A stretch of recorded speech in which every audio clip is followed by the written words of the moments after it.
Eh bien, mesdames, messieurs, bonjour, bienvenue sur l'espace démo technique sponsorisé par Trend Micro. On est parti pour 30 minutes sur le thème Secure Enterprise Browser avec Palo Alto Networks et Orange Cyberdéfense. À mes côtés pour aborder ce sujet, monsieur Emmanuel Cadio, accompagné de monsieur Aurélien Delamarre. Messieurs, la scène est à vous. Merci. Merci à tous. Eh bien, bonjour à toutes et à tous. Merci d'être ici au FIC et surtout à cette présentation. Avec mon collègue Aurélien, on a la dure tâche d'essayer de vous réveiller après avoir bien mangé, j'espère. Donc on va essayer de faire très peu de slides et beaucoup de démos, parce que vous êtes là pour ça, avoir des beaux produits. Et donc le sujet aujourd'hui, ça va être le navigateur d'entreprise sécurisé. Donc pourquoi parler aujourd'hui du navigateur? Alors, si je demande à tout le monde de lever la main pour me dire ceux qui n'utilisent vraiment jamais un navigateur web, est-ce qu'il y en a encore parmi vous? Je ne crois pas. C'est même plutôt l'inverse. Je pense qu'aujourd'hui, on est tous confrontés à la croissance des applications en mode cloud, en mode SaaS. Et donc l'utilisateur, lui, son quotidien, c'est plus l'application client lourd, ça va être de plus en plus la connexion via le navigateur. Et on a un certain nombre de problématiques aujourd'hui qu'on a peut-être du mal à adresser avec les navigateurs classiques. Aujourd'hui, c'est on utilise tous des beaux navigateurs. Alors, vous voyez les logos. Vous reconnaissez sûrement le vôtre. Qui utilise le dernier, d'ailleurs? Il y en a encore qui connaissent. Ah, j'ai vu. Dans les années 90, c'était courant, mais un peu moins maintenant, Netscape. Voilà. L'autre problème, il y a la problématique liée au fait qu'on utilise aujourd'hui une application qui est plutôt faite pour le grand public, à la base. Une application qui fait transiter des flux qui vont être chiffrés. Le HTTPS, maintenant, c'est la norme. Maintenant, déchiffrer ces flux pour contrôler la donnée. Là, on rentre dans quelque chose qui est un petit peu plus compliqué, qui demande des ressources pour mettre en œuvre du déchiffrement. Donc, on peut se poser la question, pourquoi ne pas s'intéresser à la donnée avant qu'elle soit chiffrée, directement au niveau du poste utilisateur? Et puis, mes utilisateurs, aujourd'hui, comme avant d'ailleurs, eux, ce qu'ils veulent, c'est travailler l'entreprise comme à la maison. Donc, on ne leur bloque pas l'accès au poste de travail dont ils ont envie. Je veux mon Mac Pro, même si c'est pas la politique d'entreprise. Je veux mon smartphone Samsung parce que je préfère ça à un iPhone. Donc, comment je peux aussi améliorer le contrôle que j'ai des données qui vont se promener sur des terminaux que je ne maîtrise pas forcément. Donc, tout ça nous fait revenir finalement à l'application qui est le navigateur, en se disant qu'aujourd'hui, il y a quand même un trou dans la raquette. Ils n'ont pas été faits pour amener de la sécurité. Donc comment je peux ramener de la sécurité au niveau du navigateur, parce que c'est là où se passe le travail de mes utilisateurs et là où il est productif. Comment je peux gagner en visibilité et en contrôle. Et puis, comment je peux aussi mieux contrôler l'accès à mes applications depuis n'importe quel terminal. Donc ça, j'imagine que vous avez tous des cas d'usage un petit peu compliqués à adresser autour de ces thèmes-là. Et on va voir aujourd'hui, Aurélien, comment on peut faire avec un nouveau navigateur qui s'appelle Prisma Access Browser par Palo Alto, donc dont l'objectif, justement, c'est de ramener le navigateur au cœur de la sécurité.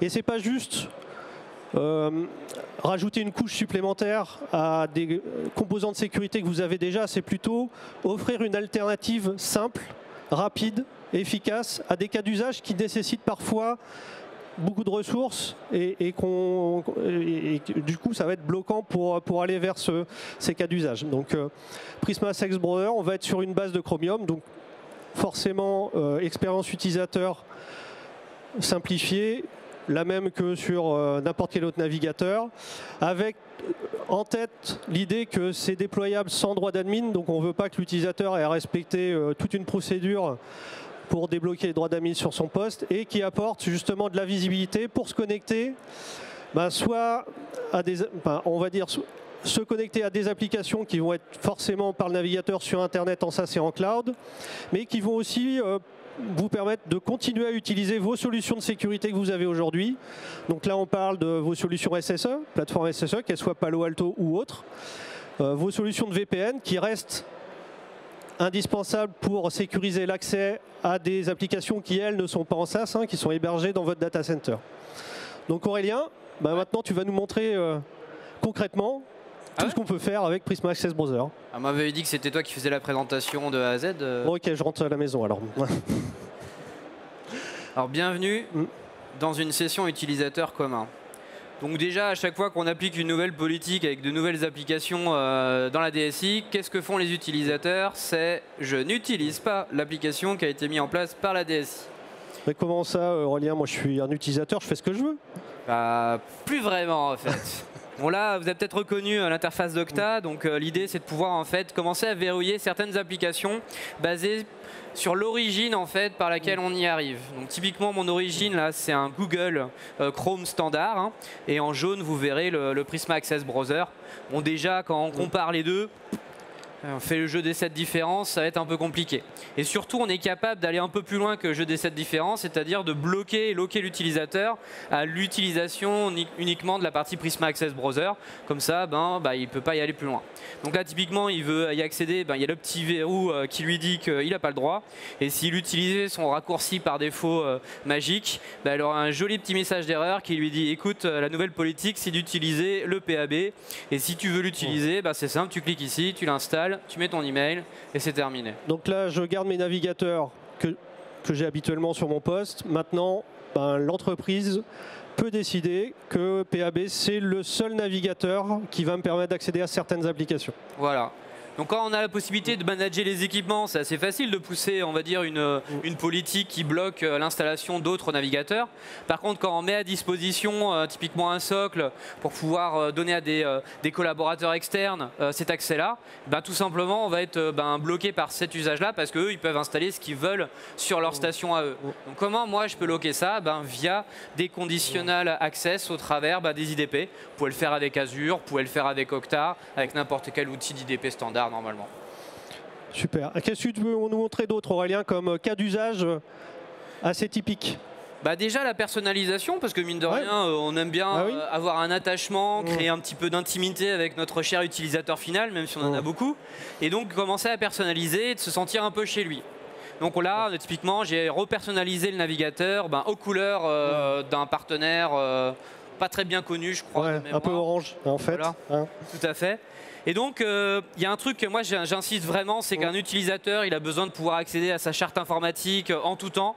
Là, il peut directement y accéder depuis le navigateur d'accès Internet. Il peut retrouver. Donc j'ai plus d'excuses. La charte, je sais forcément où la trouver. Elle est sur ma page d'accueil. Exactement. Je peux personnaliser tout simplement les icônes, les favoris par défaut que la boîte met à disposition. Je peux le faire en fonction des catégories d'utilisateurs. Donc, suivant typiquement les équipes marketing, ne vont pas forcément avoir les mêmes on va dire, favoris que les équipes IT derrière. Et puis surtout, je vais retrouver toute la partie possibilité d'importer mes favoris, etc. Il faut savoir qu'en tant qu'employé Palo, la première des choses en septembre, c'est qu'ils nous ont forcé à utiliser le PAB, comme vous pouvez le voir avec toutes les règles qu'on a pu mettre en place. Ah, donc Netflix, c'est fini là depuis ce jour-là? C'est toujours possible, ils ne sont pas bloqués ça, mais bon maintenant ils peuvent le monitorer assez facilement malheureusement. En fait l'idée c'était de pouvoir, moi en tant qu'utilisateur final, de ne pas avoir de gros changements. Je passe 98% de mon temps sur un navigateur, c'était pas le moment de le faire. Donc typiquement après je peux aller sur les différents sites d'accès Internet et je peux retrouver mes différents favoris et je peux avoir une nouvelle icône qui est différente là dans le jeu des 7 différences sur la partie policy en fait qui va être appliquée sur ce site-là en question. Donc là, si je clique ici, là je peux voir que certaines parties en fait de l'usage tout simplement d'un site internet peuvent être loquées ou non. Pareil, si j'utilise des éléments PDF, là, tout simplement, pareil, je vais pouvoir les utiliser à la lecture et je vais avoir même ces mêmes items en fait qui vont être enforcés. Exemple, si je vais sur ma console d'administration pour gérer un certain type d'outils. Alors là, tu te connectes à une application de l'entreprise, clairement. Exactement. Donc là, on veut contrôler ce qui va pouvoir être quelque part affiché, entre guillemets exfiltré, parce que voilà, dès qu'on copie des choses de l'entreprise sur un téléphone perso ou un PC perso, c'est une forme d'exfiltration, non autorisée à la base, mais aujourd'hui c'est compliqué. On est dans là le cas d'usage typique très compliqué à gérer. donc le fameux DLP, Data Leak Prevention. Ouais, c'est souvent une tannée de mettre en place du DLP. Je pense que malheureusement, on s'y casse les dents assez souvent. Alors là, qu'est-ce qui se passe, Aurélien? Bah là déjà, quand je vais sur mon application et comme je suis en train de le partager en HDMI, ça le navigateur il a détecté. Donc dès que je suis en train de partager des choses, il y a des trucs qui vont apparaître. Notamment un gros logo entreprise avec son adresse email et l'heure dans laquelle il est en train de le présenter. Comme ça, j'engage la salle à aller prendre des petites photos. Si vous la partagez à l'extérieur en fait, de l'environnement dans lequel je présente, on pourra rapidement retrouver par où cette donnée-là elle a été sortie. Je peux essayer aussi, par exemple, de prendre des screenshots. Donc là, pour la petite démo. Ouais, parce que moi, je suis un utilisateur malin. Je vais tout essayer. Donc la copie d'écran. Je suis en zoom, je partage le document. Eh ben, c'est pas possible, les gars, maintenant. Tout ce qui va être information, qui peuvent être sensibles, notamment une interface d'administration, qui peut contenir des éléments qu'il ne faut pas qu'ils sortent de la nature, je peux le loquer aussi dans le cadre du navigateur. Ça agit comme un bastion, en fait. On n'a plus le contrôle, on n'a pas forcément le contrôle sur le système d'exploitation. Par contre, on a un contrôle total sur le navigateur d'accès Internet. Et je t'ai dit que j'étais vraiment un utilisateur très intelligent, et là, je vais imprimer carrément. Tu peux toujours essayer d'imprimer, et là tu vas te retrouver avec aucune imprimante qui va être disponible derrière pour ce site-là en question. D'accord. L'idée c'est... Là c'est terminé. Là je peux faire ce que je veux. C'est de la donnée de l'entreprise. Ma politique m'interdit de... Alors, en fait, mon utilisateur, finalement, il n'a même plus besoin de réfléchir à ce qui est autorisé ou non. Complètement. On lui facilite la vie. Il sait que de toute manière, ça va être bloqué, protégé par la politique. Voilà. On essaie aussi de le responsabiliser. L'idée, c'est que ça va dans les deux sens. Donc, typiquement, on lui a autorisé le fait de pouvoir démasquer en fait, certaines informations qui seraient sensibles. Bon, les emails et les numéros de carte de crédit, malheureusement, vous n'allez pas pouvoir... les utiliser parce que c'est des faux. Mais typiquement un utilisateur qui va aller prendre cette information-là pour la mettre par exemple, je sais pas, on va essayer de mettre sur ChatGPT parce que j'aimerais bien voir un petit compte rendu derrière. Tiens, je vais même me connecter sur ChatGPT. Tout de suite là j'ai les premières règles de filtrage qui sont assez basiques. On lui dit ce site-là ok mais bon fais attention. Donc là il peut vous donner une petite raison de pourquoi il va vouloir aller accéder à ce site-là. Et une fois qu'on a fait ça, typiquement, lui, il va vouloir copier-coller. Et là, on lui dit typiquement, non, ça, c'est une donnée sensible, gars. Le nombre de fois où il y a des gars qui copient-collent des mails avec les emails, des fois en forward, avec toute la chaîne d'emails, là, on est capable d'empêcher, en fait, ce copier-coller là d'intervenir. Et là, on est d'accord, depuis le début, je suis que dans le navigateur, j'ai pas de firewall à côté qui tourne, j'ai rien qui vient se rajouter en termes de filtrage. Mon VPN a été coupé, je suis connecté en 5G, aucun firewall qui peut m'empêcher de faire quoi que ce soit. Voilà. Donc on est sur un produit standalone. Exactement. Voilà. Ça joue avec les malwares, bien sûr, on est là en cyber. Si je vais sur une page qui a été flaguée comme site malicieux, j'ai un message différent. Ça peut interpeller aussi. Typiquement, j'ai cliqué sur un email et je tombe sur cette page-là. Peut-être faire un petit report auprès de l'IT. J'ai peut-être un bouton, on va dire, de pouvoir donner une annonce auprès de l'IT que cet email-là contient des liens malicieux. Mais ça me permet en fait de bloquer ça. Ensuite, il y a les sites où c'est sûr, c'est même pas la peine d'y accéder. Là, je me fais loquer, j'ai pas besoin de le faire. On a après, en termes de comportement, tout simplement les prompts, c'est-à-dire que là, c'est un site qui nécessite une action d'administrateur pour pouvoir accéder ou non derrière. Donc là, ça retombe sur un channel Slack, ça retombe sur un channel Teams. D'accord. Il n'y a plus qu'à valider. Donc je peux être un petit peu plus souple sur certaines applications, certains usages. Pareil. Voilà. Mais là, rien que déjà, de fait d'aller sur un site et qu'on te demande de justifier pourquoi tu as besoin d'y aller. Oui, alors je me dis qu'en tant qu'utilisateur, je vais peut-être réfléchir à deux fois. J'ai pas envie peut-être qu'on sache que je veux y aller naviguer sur ce site. Il y a un truc qui m'énerve aussi, c'est les mecs qui utilisent leurs emails pro pour aller sur des sites vachement perso. Et pourquoi ça t'énerve? Parce que très souvent,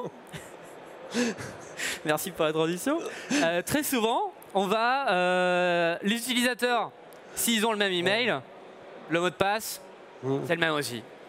Et le problème, c'est que quand on est des breaches, je ne citerai pas un ISP, la marque rouge qui fait des pubs sur IF, qui est encore. Il y en a plein d'autres en ce moment. Je crois que le marché est en pleine ébullition là, de la revente de données exfiltrées. Donc... Même en process de récupération de mot de passe, si le mot de passe n'est pas chiffré et haché et salté correctement, on peut le récupérer.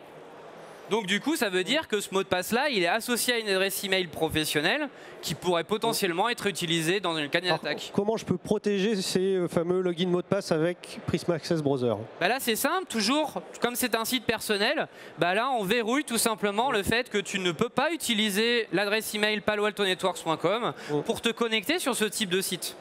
Et donc là, si je tente la chose, je vais être loqué avec, pareil, un petit message explicatif de pourquoi j'ai pas le droit de le faire. Donc si je veux utiliser par contre Gmail derrière, là il n'y a pas de souci, je peux continuer à travailler.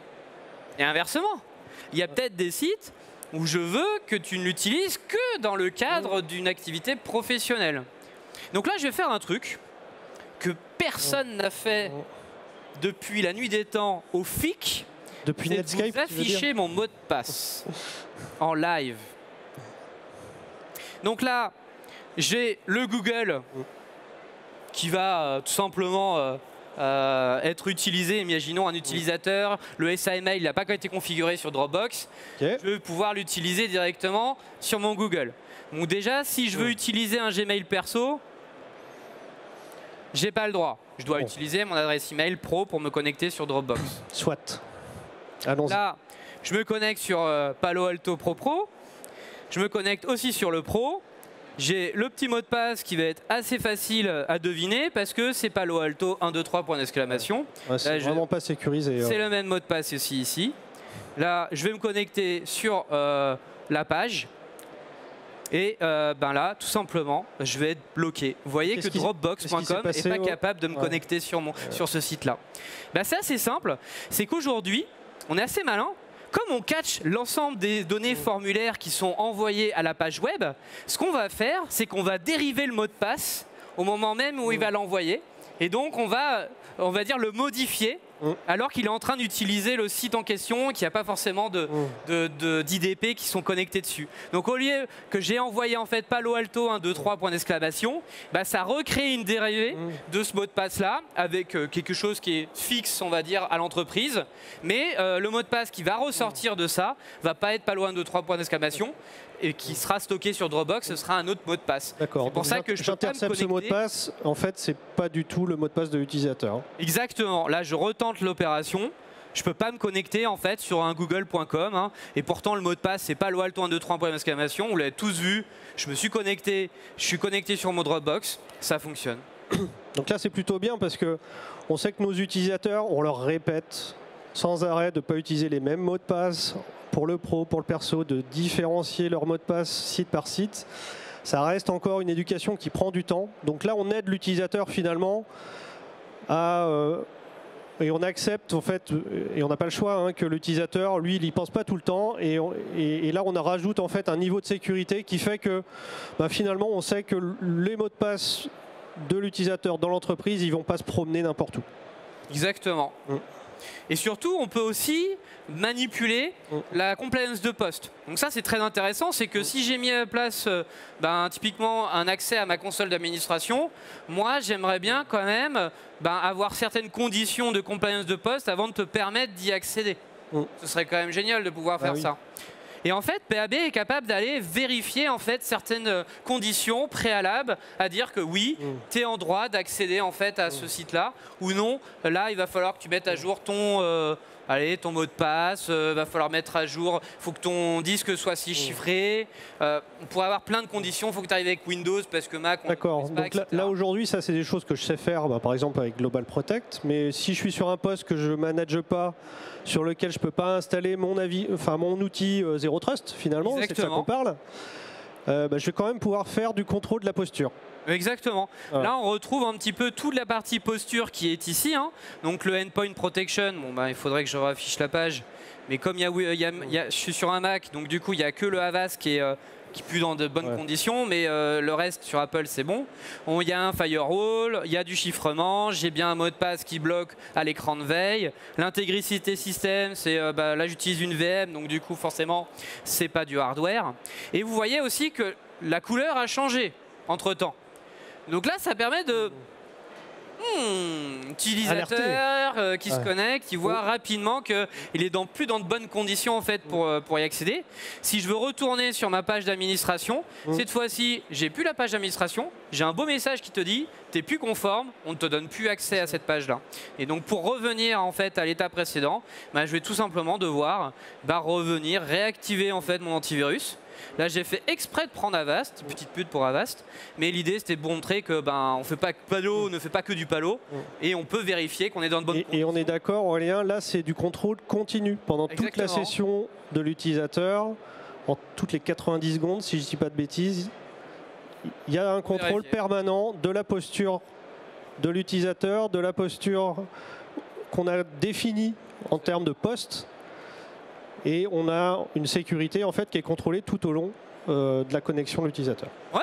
Et puis là, si je veux retourner sur mon site d'administration, si l'accès à un 4G fonctionne, là je peux réavoir la chose. J'avais un truc que je n'avais pas montré non plus, c'est si je veux récupérer un report de cette page d'administration là, j'ai aussi le watermarking avec empêcher pareil la partie impression, le screen sharing derrière pour pouvoir toujours avoir cette façon de pouvoir maîtriser la donnée qu'on met à disposition du collaborateur interne, mais aussi de collaborateurs externes. Oui, donc là on simplifie en fait le contrôle des données. Les sujets de DLP, c'est effectivement des sujets qui peuvent être très coûteux, pas seulement en termes d'outils, de technologie, mais aussi coûteux en termes de mise en œuvre. Ça prend du temps de classifier. Là, on a un moyen, finalement, une alternative très simple pour mettre en œuvre un certain nombre de contrôles des données directement au sein du navigateur, sans pour autant mettre en œuvre des licences qui font du Data Leak Prevention. Exactement. Petite dernière pour la route et après... Allons-y, rien. Donc là, je vais récupérer un fichier. J'espère. Le but, c'était qu'on ne vous endorme pas, donc vous êtes toujours avec nous. J'ai récupéré un report, et là, vous pouvez voir que c'est PDF_TW. C'est-à-dire que tous les fichiers qui sont flagués comme sensibles ne pourront être ouverts que dans le cadre du navigateur. Si je veux essayer de s'ouvrir ce fichier-là dans un Adobe Reader ou dans un autre document de visualisation de PDF, je ne pourrai pas le faire parce que ce document-là a été chiffré. Et le seul moyen de pouvoir réaccéder à ce document-là, c'est de cliquer dessus et ça va réouvrir le document avec toutes les mesures de protection de ce document-là aussi actives. Parce que là, vous voyez que l'URL, c'est plus la même chose. C'est une URL, on va dire, locale affichée. Et donc, pourtant, elle hérite de l'ensemble en fait, des protections du passé qu'elle a pu avoir. Et là, petit malin, je vais essayer de dropper en fait, ce fichier-là dans un dropper en ligne. Donc, lui, il n'a pas été connu, il a été monté pour la démo. Je vais essayer de mettre ce document-là dedans. Et là, typiquement, j'ai une information comme quoi, non, tu n'es pas autorisé à téléverser ce type de fichiers-là qui sont sensibles sur un dropper. Même si... Alors là, je suis utilisateur, je vais peut-être aller parce que ça me faciliterait la vie de pouvoir stocker plein de données de l'entreprise sur mon smartphone pour les consulter dans les transports. Mais effectivement, là, on a complètement empêché ça pour éviter justement que ça se balade un petit peu partout. Mais tu sais qu'il y a le navigateur d'entreprise pour mobile aussi. Donc tout ce que tu peux voir là se fait aussi au niveau du mobile. Donc il peut aller consulter, mais dans le cadre du navigateur sécurisé. Donc je veux le consulter sur mon mobile, j'installe l'application PAB sur mon mobile. Exactement, et il hérite des mêmes droits, de la même charte informatique et de la charte graphique associée derrière. Super, Aurélien. Ouais, c'est pas fini, non? Alors, je sais qu'il y a beaucoup de choses encore. Alors, effectivement, là, vous avez vu quelques fonctionnalités, vraiment quelques fonctionnalités qui sont embarquées directement dans ce navigateur d'entreprise. On vous a mis en vert ce qu'on vous a montré et vous voyez tout ce qui n'est pas en vert, tous les cas d'usage et les contrôles de sécurité qui sont aujourd'hui disponibles, sachant que c'est un produit en évolution permanente. Le sujet du browser d'entreprise, il est encore émergent, donc il va y avoir beaucoup de choses qui vont se passer dans les prochains mois et années sur ce sujet-là. Donc là, c'est intéressant de se pencher sur la question. Et aujourd'hui, nous, côté Orange Cyberdéfense, on identifie vraiment 3 cas d'usage intéressants parce que complexes souvent à mettre en œuvre. est beaucoup plus facile à travers ce navigateur d'entreprise sécurisé. Donc regardez si vous vous identifiez sur un de ces 3 cas d'usage. Le premier, c'est aujourd'hui comment je peux gérer mieux mes postes ou terminaux non managés. Donc là, on l'a vu, on déploie facilement un navigateur sécurisé sans besoin d'avoir les droits d'administrateur. Le navigateur va hériter automatiquement de la politique de sécurité et des fonctionnalités qui sont embarquées dedans. Donc, c'est arrivé à un collègue encore le mois dernier, il avait pété son PC et c'était pendant le closing et il fallait absolument valider les calls. Voilà, donc là très facilement j'ai un premier cas d'usage qui peut être couvert. Le deuxième, on l'a vu, c'est tout ce qui va être contrôle de l'exfiltration de données qui sont sensibles pour l'entreprise. Donc aujourd'hui, sans pour autant déployer des licences coûteuses en termes de DLP, je vais pouvoir appliquer un certain nombre de contrôles et notamment bloquer le partage d'informations que je ne veux pas voir se promener, notamment lors de sessions Teams ou Zoom que je vais partager avec mes fournisseurs, mes clients.